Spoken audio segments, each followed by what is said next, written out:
Hello. In response to some comments made on video by Scholar Gladiatoria, on a video Matt Easton made about the cross-section of halves of polearms, whether they were circular, octangular, or rectangular, there was a discussion in the comments that I was engaged in with someone who wanted to know about the length of polearms and was trying to justify for an RPG scenario. Well, Matt Easton does have a video on length of polearms. I thought I'd throw my 2 cents in. And what I found is that polearms are basically about as tall as the person who uses them, which seem to be basically about 6 to 7 feet, a little bit taller than the person. This one fits me just about right. If I had a spike atop, it'd be a dog.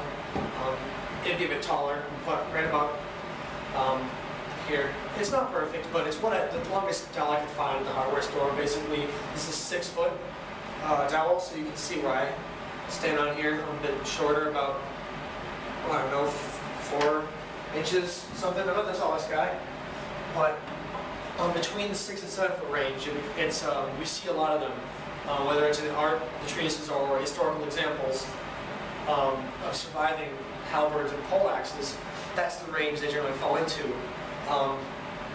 Although there is a bit more information in here, and I'm taking this from the Play of the Axe, Medieval Poleaxe Combat by Hugh Knight.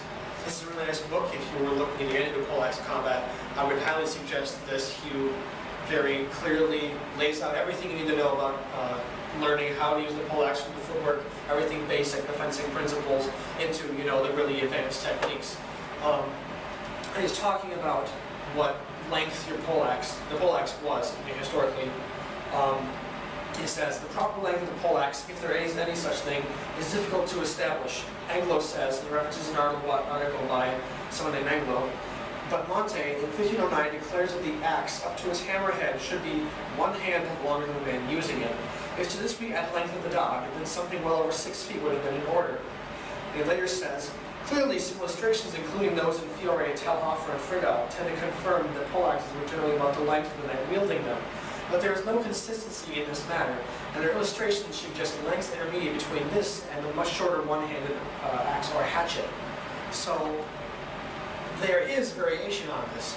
There is no unifying thing, and this happens when you decide to categorize weapons, which they did a lot in the Victorian era. We get a lot of the misnamed items. We have to remember that commonly the poleaxe and the halberd were 6 to 7 feet in length. But there were obviously exceptions. There are exceptions to a lot of things because warfare is changing all the time, and there are different things that were being experimented with, as well as specialized weapons. So in certain circumstances, perhaps a shorter axe or hatchet kind of like thing that's like a poleaxe, but shorter, or maybe longer, would be in order. And perhaps those examples, when they were around, weren't actually used. Perhaps they were.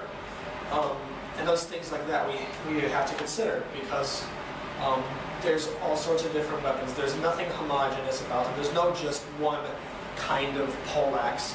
I mean, in fact, poleaxe, when I say poleaxe, he discusses in his book, that could either mean a weapon like this with an axe and a hammerhead, or a hammerhead with a spike on the back. So there's variation there in just that one weapon. When you call it the poleaxe, it still means the same thing, but there is no one way the poleaxe can be. But what we see and what we are directed to do by some masters, and what usually works, is something 6 to 7 feet. And I'm going to demonstrate this by using a technique. Now, this is 6 feet tall, about right length for me. Now, one of the plays I can use is to essentially come over and get my back, which is my spike, over and turn this and basically hook him behind the neck, bringing him down. And once he's on the ground, I can drive this into the back of his neck, where he might not be protected, or get my dagger out, fall onto him, and take my dagger to him. Now, with something, this is 48 inches, this practice longsword. If I hold it like they tell me in the treatises and all these, we see in the treatises, then something like that, pretend this is my back spike, becomes extremely difficult because I have to be very close to my opponent.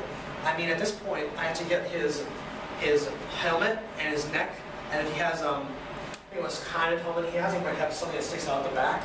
So to get all that fit in here, to come over him and then pull him down with that. So that doesn't seem very practical to me. Another technique that would be even more difficult would be if I was to come under and basically get his knee with my back. That means I have to hook this around, and I have to either, with something like this short, I'd have to either be very close to him so that this comes knee level, or I have to bend over and to get his knee, which doesn't seem very practical to me. And a lot of these plays don't work when you have something that's as short as this, or something that's as long as a pike.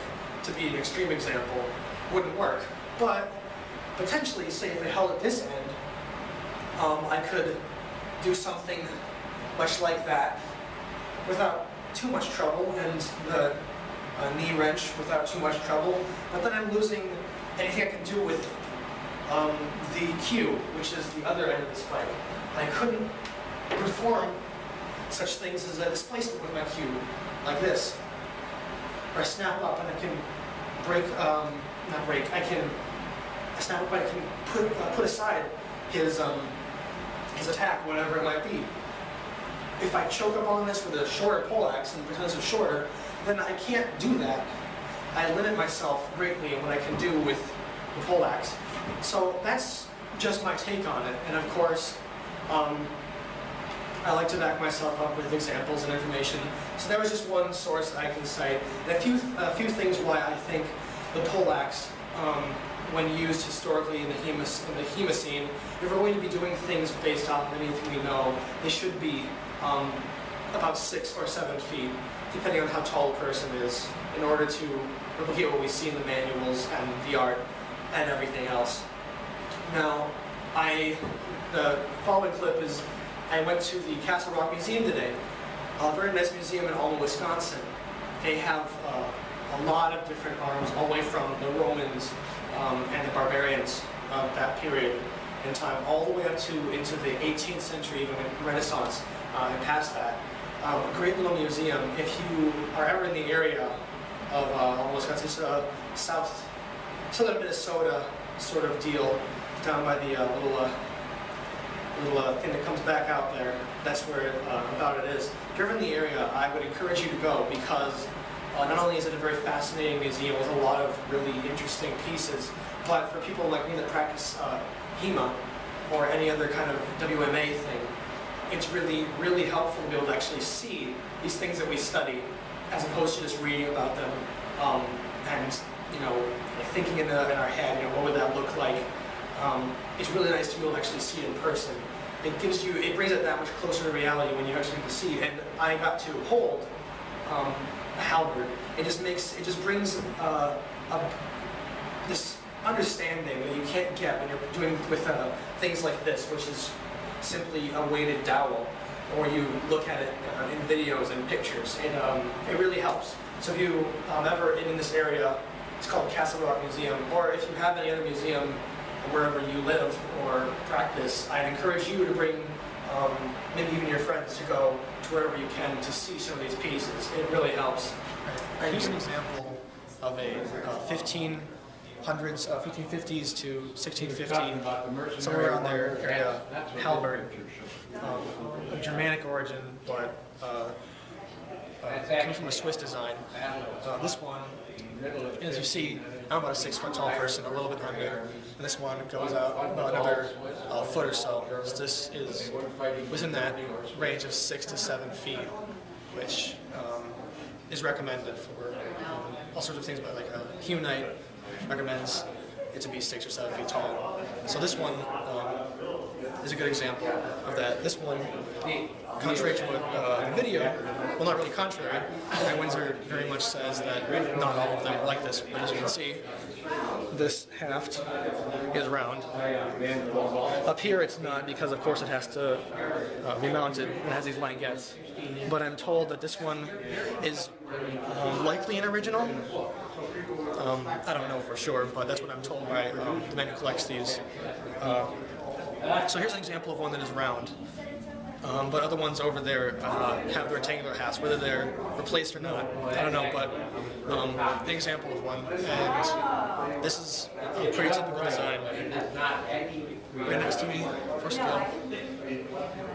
Just like that. And this will help keep your teeth. Nice and heavy for some good hacking and slashing. That's all I have to say about it.